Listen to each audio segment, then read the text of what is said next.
Hola chicos, bienvenidos a la sesión 1. Espero que estén muy bien.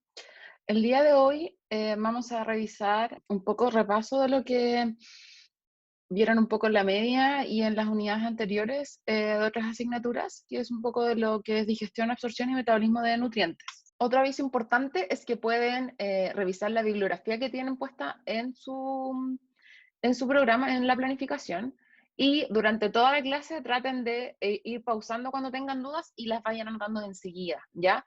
Porque lo más probable es que yo voy a hablar muy rápido, que hable rápido, pero también porque es harta materia, ¿ya? Es harto repaso de contenidos que yo sé que ya vieron, pero necesito que lo refresquemos y estemos todos partamos por una misma base, ¿ya?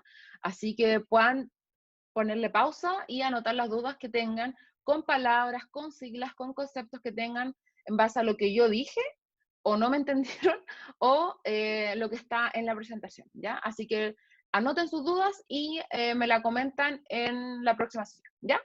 Aquí tenemos todo el aparato digestivo, pero antes de poder definir lo que es aparato digestivo, tenemos que definir primero lo que es digestión.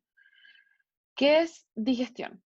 Es este proceso mediante el cual la comida se fragmenta en partes más pequeñas, es decir, de polímeros a monómeros. Y la comida se va traspasando a través de todo este aparato digestivo, es decir, va desde la boca y como es un tubo que va bajando, pasa por el estómago, duodeno, todo el intestino, colon y termina hacia el ano, ¿ya? El tubo digestivo en toda su longitud desde la boca al ano tiene una longitud de aproximadamente 9 metros de largo, ya es bastante largo, considerando principalmente que gran parte de él está enrollado acá en el intestino delgado, ¿ya? Ingresa a la cavidad abdominal entonces a través del diafragma. Dentro de los órganos que podemos identificar tenemos varios, la cavidad bucal o la boca, acá, la faringe, que es la garganta, el esófago, que es toda esta porción, el mismo estómago, que estaría acá, el intestino delgado, que ya lo habíamos mencionado, el intestino grueso, en toda su extensión, y el recto, ¿ya? Eso es todo el tubo, ¿ya? Es todo lo que conecta, lo que se conecta. Pero también tenemos, a su vez, las glándulas anexas, es decir, que se conectan en alguna parte del tubo, ¿ya? Donde tendremos, por ejemplo, los dientes en la boca, la lengua en la boca también, las glándulas salivales, como la parótida, la sublingual, que entregan saliva, em, el páncreas, el hígado, la vesícula, son algunas de las principales, ¿ya? Aspectos importantes a mencionar dentro de algunos órganos del aparato digestivo, no voy a ahondar mucho en esto, pero sí mencionarles que el esófago es un tubo largo y es una pared muscular que siempre está, ambas paredes musculares están siempre pegadas y solo se va abriendo a medida que va bajando el bolo alimenticio y después se sigue uniendo. Tenemos arriba cada unión de cada parte del esófago, eh, hacia arriba del esófago tenemos el primer esfínter, que es el esfínter esofágico superior, y luego tenemos hacia abajo del esófago, acá, acá, acá sería el esfínter esofágico superior y acá está el esfínter esofágico inferior, o cardias, o el esfínter cardíaco, se le llama así porque está cerca del corazón, ¿ya? Este esfínter no es un esfínter anatómico per se, porque no cambia la disposición muscular, ¿ya? A nivel muscular de esa zona, histológicamente. Si uno toca el tejido, no es distinto, ¿ya? Pero sí permite el paso del bolo alimenticio del esófago hacia el estómago, en realidad, que está por acá, el estómago, ¿cierto? Em, Vamos a cambiar el color para que me lo puedan ver mejor. de acá, el estómago, ¿ya? El estómago es un músculo, ¿ya? Y por lo tanto puede extenderse y tiene distintos tamaños dependiendo, y alcanza distintos volúmenes dependiendo de la cantidad de volumen a lo cual lo estamos acostumbrados. Ya un estómago vacío de una persona es muy distinto al estómago vacío de otra persona, al mismo tiempo que el estómago vacío de esa misma persona es distinto al estómago lleno de una misma persona, ¿ya? Em, Luego, el estómago también tiene tres zonas distintas, ¿ya? Tiene el fondo, el cuerpo y el antro, ¿ya? Em, y en el antro, al final del antro, está la zona del píloro, donde se encuentra el esfínter, donde se encuentra el píloro, el esfínter pilórico, ¿ya? Que ese sí es un esfínter anatómico, es un conjunto de anillos musculares que está muy cerrado y que permiten el paso de gotitas y gotitas de este quimo, ¿ya? De este bolo alimenticio mezclado con jugos gástricos, ¿ya? Hacia el duodeno. Luego tenemos acá el duodeno que conecta jugos gástricos y páncreas, jugos pancreáticos. Acá tenemos el páncreas. Vamos a borrar acá. Este es el páncreas, que es una glándula anexa. No está conectada solamente por los conductos pancreáticos, que tiene uno, que si se tapa genera pancreatitis. Es una enfermedad muy bien común. Em, y el páncreas no solamente se asocia con la digestión, sino también con secreción de hormonas como la insulina, que es muy famosa. El páncreas genera distintas enzimas, muchas enzimas, y también genera bicarbonato, que es muy importante para la digestión. Luego también tenemos otro de los órganos anexos, el hígado, que es muy importante, es uno de los órganos más pesados del cuerpo, que también tiene muchas funciones, no solo acá solamente vamos a ver la función digestiva, que es una de las más pequeñas que tiene, pero es el encargado de la formación de la bilis, ¿ya? Forma bilis, que es la encargada de la emulsificación de las grasas, ¿ya? Y la bilis que se forma en el hígado se almacena en esta que es la vesícula biliar, que es esta cosita chiquitita que está acá, ¿ya? Que es la que en Chile y principalmente acá en la región de la Araucanía se tapa con cálculos. A mí, por ejemplo, hace un año, 2 años ya, me sacaron la vesícula biliar. Es algo muy común en mujeres, especialmente con ascendencia étnica mapuche, ¿ya? Acá en la región de la Araucanía, el riesgo de cáncer de vesícula es muy alto. Hay por eso hartos estudios de vesícula y de cáncer de vesícula acá en la región, ¿ya? Es por eso que la cirugía no es solo la extracción de cálculos, sino la extracción de la vesícula completa, esa es la colecistectomía, ¿ya? Estos jugos de la bilis también llegan al duodeno, que es esta porción en C que está acá, también la vamos a marcar de un color morado.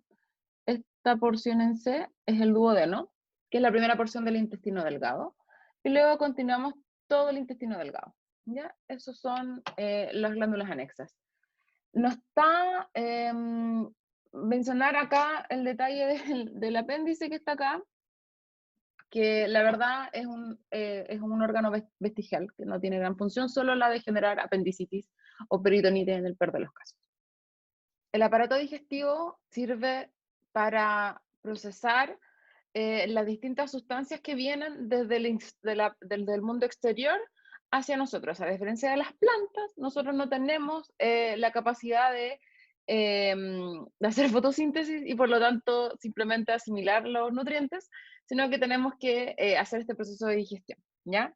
Otra cosa importante a mencionar sobre la digestión es que casi todas las moléculas que nosotros ingerimos son similares a las que conforman nuestro cuerpo, ¿ya? Cuando comemos proteína, por ejemplo, cuando comemos carne, estamos comiendo músculo, que es similar a los músculos que tenemos nosotros. Entonces, eso genera ya un problema, porque en el fondo hace que nuestras enzimas digestivas sean capaces o que puedan ser muy capaces y tienen totalmente la capacidad de consumirnos a nosotros mismos, o sea, de autodigerirnos, ¿ya? Ahora, esto no sucede habitualmente, en una persona sana no sucede, porque hay un sistema de protección, ¿ya? Que genera que las enzimas en este tipo estén inactivas, ¿ya? Que es el caso, por ejemplo, de las enzimas del estómago, que están siempre inactivas para evitar este proceso de autodigestión, ¿ya? Y como es un tubo, el tubo digestivo tiene una luz, ¿ya? Siempre tiene una entrada y una salida, la boca y el ano, ¿ya? Ambos extremos. Y por lo tanto es continua, o sea, hay una conexión con el ambiente, la boca y el ano, ¿ya? Hay dos tipos de digestión, la mecánica y la enzimática, ¿ya? La mecánica generalmente ocurre por la acción de los dientes y a través del movimiento peristáltico de la peristalsis, y su objetivo es generar fragmentos más pequeños del alimento para facilitar la digestión que viene posterior, que es la digestión química. La digestión química es siempre mediada por enzimas, las enzimas son proteínas, son siempre proteínas, em, y las enzimas ocupan agua para degradar otras moléculas. Como utiliza agua y rompe moléculas, se le conoce como hidrólisis. Hidro de agua, lisis de rompimiento. Acá tenemos un cuadro sobre la parte donde están algunas de las enzimas y el alimento sobre el cual actúan. Por ejemplo, en la boca tenemos la amilasa salival y su nombre lo indica, todas las enzimas, el nombre indica dónde actúan, actúa sobre el almidón. ¿Ya? La amilasa salival actúa sobre el almidón y está en la saliva. En el estómago tenemos la pepsina y actúa en las proteínas. Tenemos la renina, que actúa en las proteínas en la leche, que se encuentra principalmente en lactantes. La lipasa gástrica, que actúa principalmente en la grasa emulsificada. Como la grasa tiene que estar emulsificada y para que esté emulsificada tiene que haber actuado la bilis, y la bilis no ha actuado aún en el estómago, no sirve de mucho en el estómago, sino que nos va a servir cuando ya lleguemos al duodeno.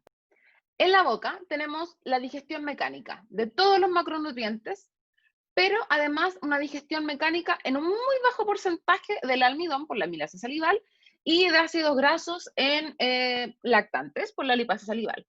Tenemos el bolo alimenticio, así lo llamamos, ¿cierto? Que es estos alimentos mezclados con la saliva. Luego ocurre el proceso de deglución, que es tragar, que es un acto que primero es voluntario y luego es involuntario, pasando el bolo alimenticio al esófago, ¿ya?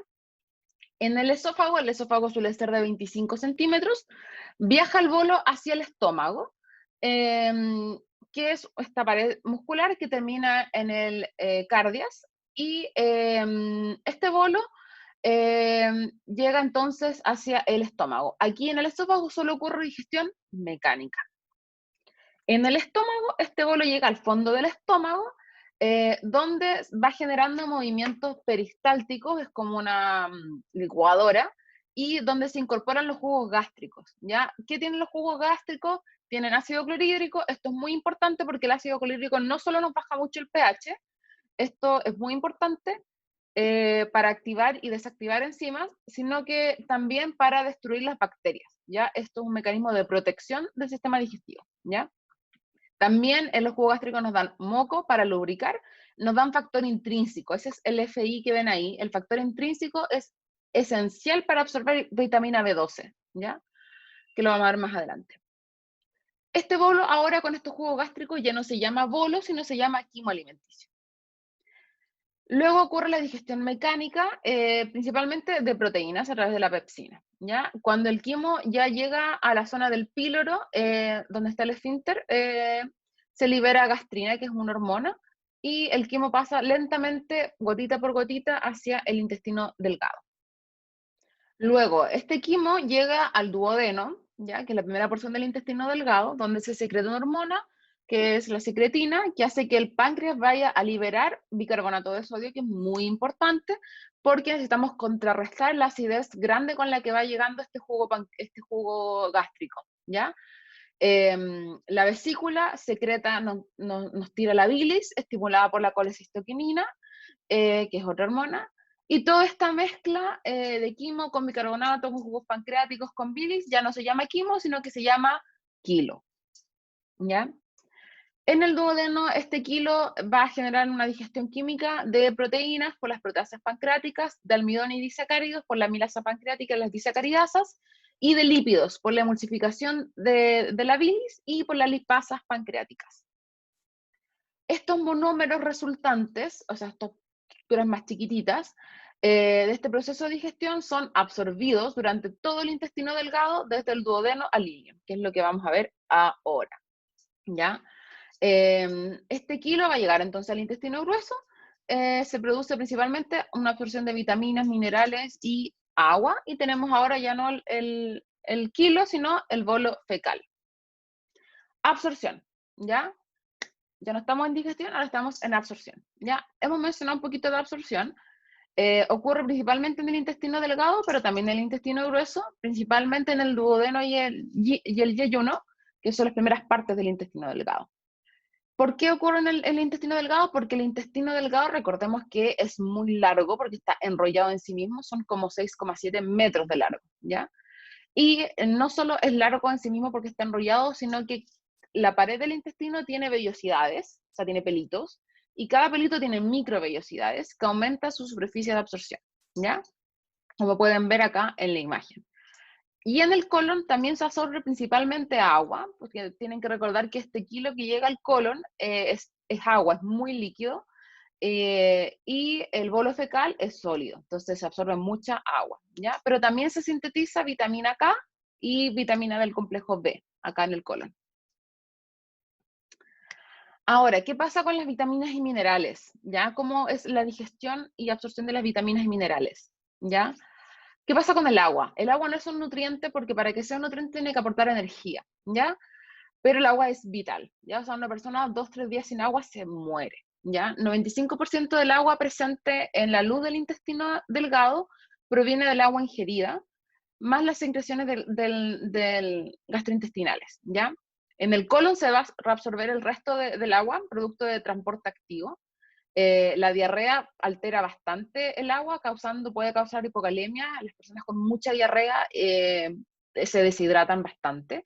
Y no solo es deshidratación por pérdida de agua, sino por pérdida de electrolitos.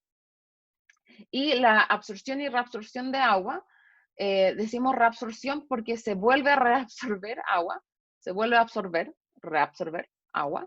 En el colon va a depender del sistema nervioso simpático, o sea, autónomo, principalmente simpático, que aumenta la absorción. El sistema nervioso entérico, que es el sistema nervioso especial del intestino, el sistema inmune de la persona y las hormonas adrenales, es decir, de la corteza renal, ¿ya? La aldosterona, que estimula la absorción de agua y sodio y aumenta la secreción de potasio, ¿ya?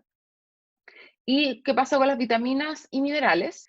El calcio, vamos a hablar solo de algunas minerales, vamos a hablar solamente de algunas minerales y vitaminas, de los principales, ¿ya? El calcio se absorbe principalmente en todo el tracto. Vamos a hablar, vamos a hablar principal, vamos a hablar de algunas vitaminas y de algunos minerales, de los más principales. El calcio, por ejemplo, se absorbe de manera activa en todo el tracto gastrointestinal, ¿ya? Eh, Esto es autocondicionado, es decir, dependiendo de cuánto comas de calcio, ¿ya? Una dieta baja en calcio, o sea, una persona que come poco calcio, va a aumentar su absorción. Casi siempre ocurre esto con los micronutrientes, ¿ya? Mientras menos comas o mientras más déficit tengas, mayor va a ser la absorción del micronutriente, ¿ya? Pero también la absorción del calcio va a depender de dos hormonas, ¿ya? La paratormona, o la PTH, que aumenta la calcemia, o sea, los niveles de calcio en la sangre, porque aumenta la resorción ósea, y de la vitamina D, o la vitamina D3, o la 1B5 dihidroxicolecalciferol, em, que es una hormona y que fomenta la absorción de calcio, ¿ya? La del sol, que todos tenemos bajo. El hierro, que es otro mineral muy importante, su absorción va a depender de la cantidad de hierro M o no M que consumamos, que lo vamos a ver cuando tengamos la unidad de minerales, ¿ya?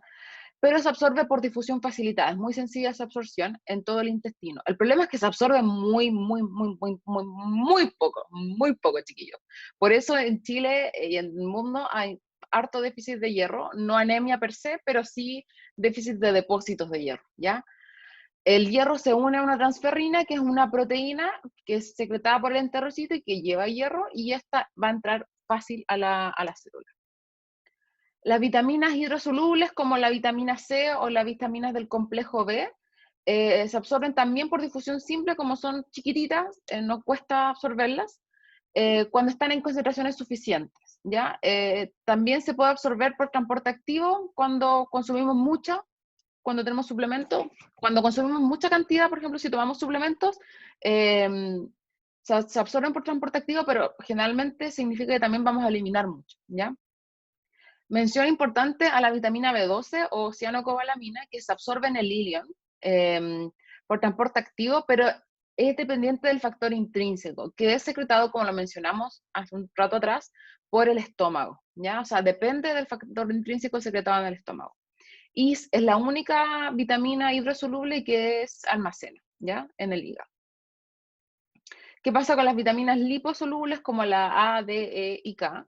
Se absorben como lípidos, ¿ya? Igual como si fueran lípidos. Es decir, tiene que ser emulsificado, se absorbe igual que un lípido, ¿ya? Como si fuera como parte de un lípido, ¿ya? A través de las micelas y atravesando toda la membrana celular. Y lo último que vamos a ver es qué pasa una vez que absorbimos estos macronutrientes, ¿ya? Si una persona come algo que tiene, por ejemplo, 10 calorías, la energía digerible ya baja un poco porque se pierde por las heces o se pierde utilizada por la flora intestinal, ¿ya? Por todo este proceso de digestión se pierde un poco, ¿ya? Alrededor de un 10%. Luego se absorbe, ¿ya? ¿Cierto? Y aparte hay una pérdida por la orina, ¿ya? Es decir, hay energía es decir, hay energía que nos entregan los alimentos, pero nosotros no aprovechamos toda la energía que nos entregan los alimentos, ¿ya? Hay parte de ella que perdemos por el proceso de digestión, parte de ella que perdemos por el proceso de absorción, parte de ella que perdemos por el proceso de metabolismo, que es el que vamos a ver ahora, ¿ya? Entonces, después de la absorción, los nutrientes son llevados a la célula para ser utilizados y transformados a energía, y este proceso es el que conocemos como metabolismo. Entonces, el nutriente más oxígeno forman energía, agua y CO2, ¿ya? Esto es lo que se conoce como metabolismo aeróbico, porque es en presencia de oxígeno, y como es en presencia de oxígeno, se llama oxidación también. O sea, son todas reacciones oxidativas, ¿ya? Entonces se reduce el nutriente, eso se llama, ¿ya? También se produce metabolismo anaeróbico. La glicólisis es un metabolismo anaeróbico, donde no se utiliza oxígeno y tiene un menor valor energético, ¿ya?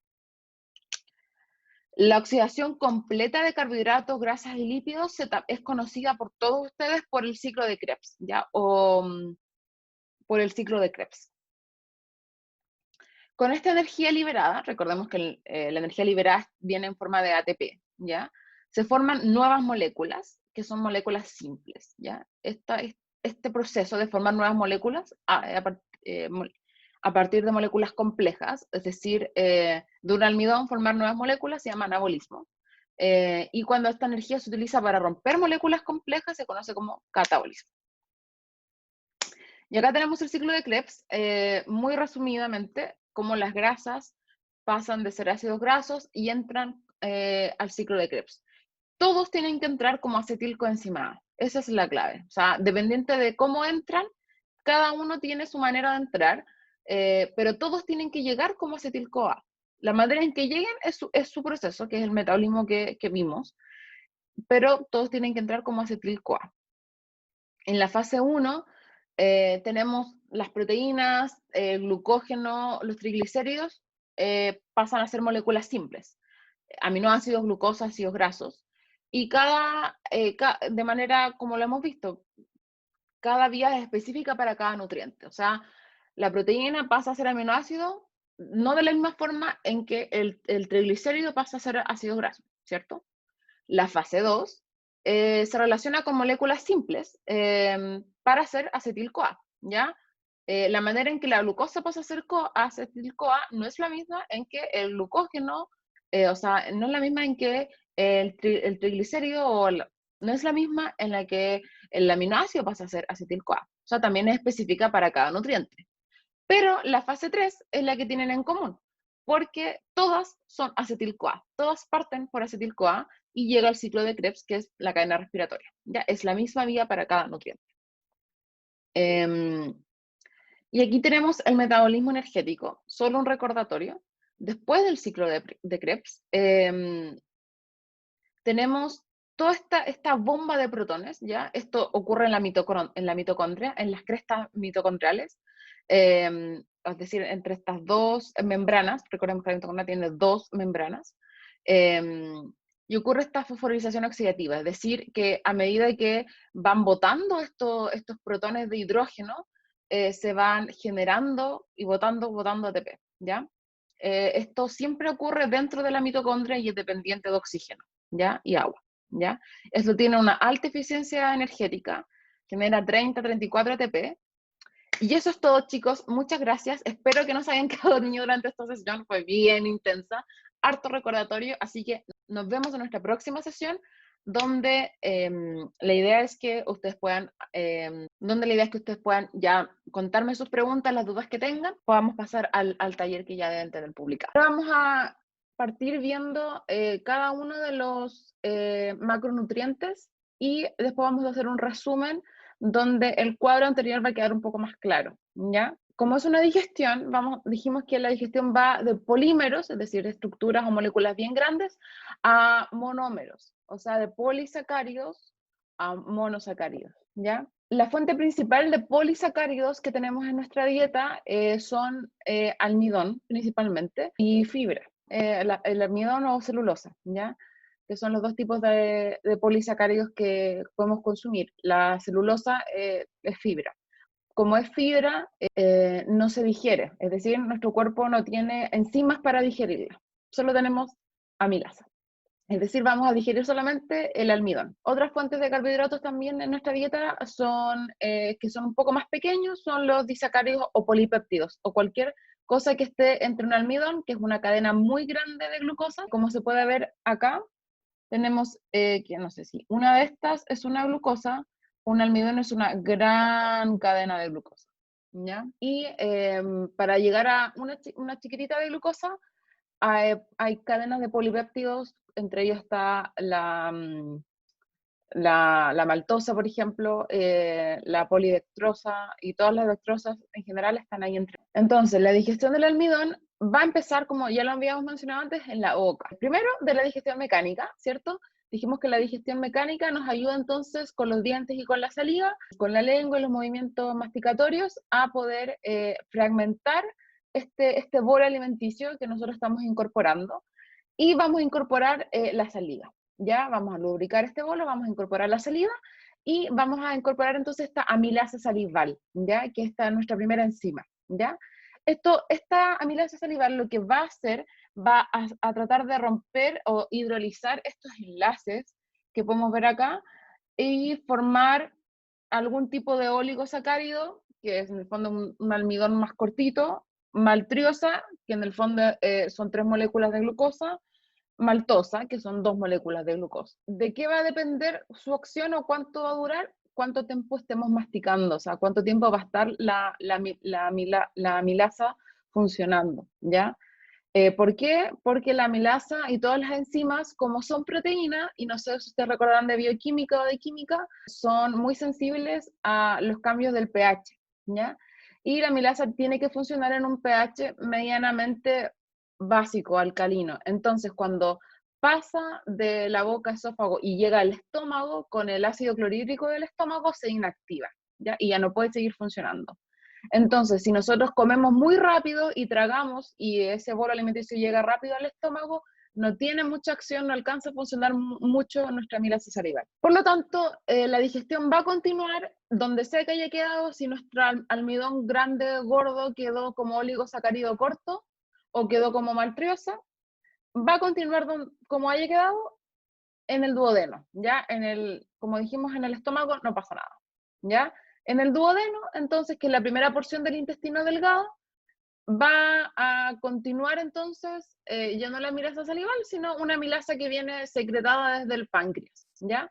Entonces, la amilasa pancreática va a ir cortando estos enlaces del almidón. Ahora, hay dos, dentro del almidón tiene diferentes estructuras, ¿ya? En general, los almidones contienen, pueden ser amilosa o amilopectina. La amilopectina es un poco más ramificada, como que tiende a irse más así. Y la amilosa es lineal, ¿ya? Es una línea más. La amilasa pancreática por lo general no puede o le cuesta llegar a las partes del almidón donde el almidón se va ramificando, ¿ya? Por lo tanto, las cadenas ramificadas del almidón tienden a ser cadenas que se quedan así, ¿ya? Como oligosacáridos. Entonces, luego de que la amilasa pancreática generó su acción, dentro de todos los alimentos que hayamos consumido con almidones, vamos a generar principalmente maltosa, isomaltosa, y si consumimos algunos otros fuentes que no tengan almidón, vamos a tener además lactosa, que es un disacárido, y sucrosa, ¿ya? Que son todos disacáridos, ¿ya? Cuando tenemos disacáridos, es decir, dos tipos de sacáridos, ya no me sirve la amilasa, sino que entran las disacaridasas, que son otras enzimas que también las genera el páncreas, ¿ya? Donde la más conocida es la lactasa, que es muy famosa porque después de la infancia disminuye bastante su síntesis en el ser humano, o sea, en todos los mamíferos en verdad, y se asocia también a estos síntomas gastrointestinales incómodos, ¿ya? La lactasa obviamente va a degenerar la lactosa, la maltosa y la sucrasa, la sucrosa. ¿Y en qué la degeneran? En sus componentes básicos. En el caso de la lactasa, va a generar galactosa y glucosa, la maltasa, glucosa y glucosa, y la sucrasa, glucosa y fructosa. ¿Ya? Que esos serían nuestros básicos monosacáridos. Glucosa, que es el principal, 80% de todo lo que comemos es glucosa, que es el principal combustible de nuestro cuerpo, y 10% galactosa, que es el que viene de la leche, y el otro 10% es fructosa, que es el que viene de las frutas y verduras. ¿Ya? Estos son los principales monosacáridos. Estos monosacáridos son los que tenemos que absorber. ¿Ya? ¿Cómo se absorben? Bueno, nuestro intestino delgado, recuerden que ya estamos en la porción del duodeno, en esta porción en C, tiene unos pelitos, ¿cierto? Unos pelitos, unas microvellosidades, tiene estos pelitos, donde estas moléculas, estos monosacáridos son movidos a través de esta membrana, como son muy pequeños, son movidos a través de o difusión facilitada, que es un mecanismo de transporte pasivo, o transporte activo acoplado, y se pueden incorporar a las células, ¿ya? Y así pueden ser utilizados para el metabolismo de energía, ¿ya? Para generar energía. Ahora pasamos a las proteínas. Aquí les puse una imagen donde tenemos carnes, pero también tenemos leche, tenemos algunas semillas, para ver un poco de lo que son las proteínas, ¿ya? Las proteínas las vamos a consumir principalmente como proteínas per se, ¿ya? En su estructura terciaria cuaternaria, ¿ya? Y la primera, en la boca no tenemos ningún tipo de digestión porque solo tenemos la amilasa o la lipasa en lactantes, así que la primera acción que tenemos va a ser a nivel estomacal, ¿ya? Y la primera, la enzima que nos funciona ahí sería la enzima que nos funciona en el estómago sería la pepsina. Ahora, ahora, mencionamos que las enzimas como la pepsina, que degrada proteína, podría degradar las proteínas del propio cuerpo, de nuestro propio organismo. Por lo tanto, la pepsina siempre está inactiva como pepsinógeno, y tiene que ser activada, ¿ya? Y se activa con la llegada del bolo alimenticio al estómago, ¿ya? Em, entonces, esta pepsina funciona y va degradando, ¿no es cierto?, nuestras proteínas grandes a péptidos más pequeños, ¿ya? En algunos casos va a funcionar a tal nivel que va a degradarlos ya a aminoácidos, algunos solo a péptidos más grandes, ¿ya? Luego, parte de esta digestión no va a terminar en el estómago, sino que va a concluir en el intestino delgado, donde el jugo pancreático va a incorporar algunas peptidasas, como la quimiotripsina, la tripsina y la elastasa, que van a dividir estos polipéptidos o estos péptidos más grandes que quedaron de la digestión de la pepsina, para terminar finalmente en algunas cadenas un poquito más grandes, donde las exopeptidasas van a ser las que también son enzimas pancreáticas, van a terminar cortando los últimos enlaces para terminar en aminoácidos libres, ¿ya? Que es lo que queremos llegar, ¿ya? Estos aminoácidos libres son los que necesitamos ser absorbidos, ¿ya? Son los que tienen que ser absorbidos para la síntesis de proteína posterior, ¿ya? Em, Se absorben principalmente por cotransporte de sodio, ¿ya? Y estos se secretan, ¿no es cierto?, a todo lo que es el capilar sanguíneo, a la sangre, ¿ya? Ahora, algo muy importante a notar es que los recién nacidos y los lactantes tienen una capacidad muy, muy buena para absorber cantidades muy grandes de proteínas sin ser digeridas, ¿ya? O sea, proteínas más grandes, no simplemente aminoácidos, ¿ya? Es por eso que ellos pueden absorber los anticuerpos de la madre, que los anticuerpos son proteínas inmunoglobulinas bien grandes, las pueden absorber sin necesidad de ser muy digeridas, ¿ya? Eso obviamente es un mecanismo de protección del recién nacido y que deja de funcionar a medida que el recién nacido va madurando, ¿ya? Ahora, una excepción interesante en el recién nacido es la proteína tóxica que genera el botulismo, que es la que es la Clostridium botulinum, que es resistente a la digestión, ¿ya? Y se encuentra intacta cuando se absorbe en la sangre y es tóxica. Es por eso que existe el programa de inmunización contra esto. Ahora vamos a pasar a los lípidos, ¿ya? Nuestro último macronutriente, ¿ya? En las glándulas salivales y en el estómago incluso de los neonatos tenemos lipasas, ¿ya? O sea, tenemos enzimas que degradan lípidos. Pero en el adulto ya la opción es muy, muy pequeña, ¿ya? Así que lo primero que vamos a destacar sería la acción de la bilis, ¿ya? La bilis, que ya la habíamos mencionado un poquito antes, la bilis, ¿no es cierto?, la genera el hígado, pero se almacena en la vesícula biliar, ¿ya? Lo que hace la bilis no hace digestión química per se, ¿ya? No hace digestión química, lo que hace es un tipo de digestión mecánica, ¿ya? Lo que hace es emulsificación.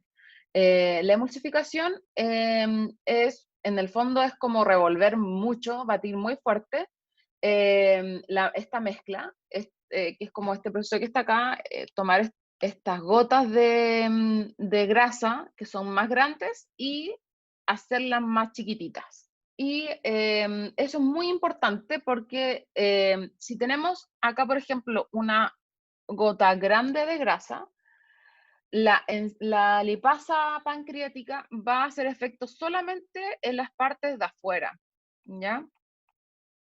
Porque la amilasa no es soluble en grasa, ¿ya? Porque la grasa y el agua no juntan, ¿ya? Pero si tenemos esta y la partimos por la mitad, o en pedacitos, vamos a tener 4.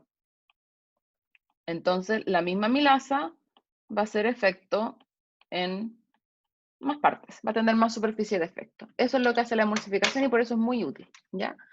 Y es por eso que después de la cirugía de vesícula, uno tiene que tener un régimen liviano, pero después ya no afecta en nada porque la bilis no se genera en la vesícula, sino en el hígado. ¿ya? Luego tenemos entonces estas gotitas donde la lipasa pancreática genera esta acción de esta digestión química que va a transformar estos ácidos grasos en ácidos grasos libres y monoglicéridos, ¿ya? Esta lipasa lo que va a hacer va a tomar un triglicérido, ¿ya? Que es como comemos grasa, ¿ya? En forma de triglicéridos, y lo va a formar dos ácidos grasos libres, y un monoglicérido. Estos ácidos grasos libres y monoglicéridos, este monoglicérido en el fondo es un ácido graso libre con un monosacárido, ¿no es cierto? Con un glicerol. Estos monoglicéridos en el fondo son un ácido graso libre con un alcohol, ¿ya? Luego tenemos que estos ácidos grasos libres con este monoglicérido son llevados y la absorción es mucho más sencilla porque es directo a través de la linfa, ¿ya? Porque como son polares, porque como son polares, se integran con más rapidez a la membrana, ¿ya? Porque recordemos que esta membrana de las células es polar, ya está llena de triglicéridos, ¿ya? Entonces se llega a las micelas y la traspasa así simplemente. em, Estos ácidos grasos libres, estos ácidos grasos libres monoglicéridos son más polares, ¿ya? Y se integran más rápidamente a las micelas que vienen de las sales biliares y por lo tanto forman estas micelas mixtas, ¿ya? Y estas se mueven mucho más fácil hacia este borde en cepillo hasta acá, del endotelio del enterocito, o sea, de la célula del intestino, donde ocurre y va a ocurrir la absorción, ¿ya? Así, acá en el borde del cepillo, los ácidos grasos libres pueden dejar las micelas, acá están dejando las micelas, aquí, y pasar a través de la membrana solitos, ¿ya? Porque son polares, ¿ya?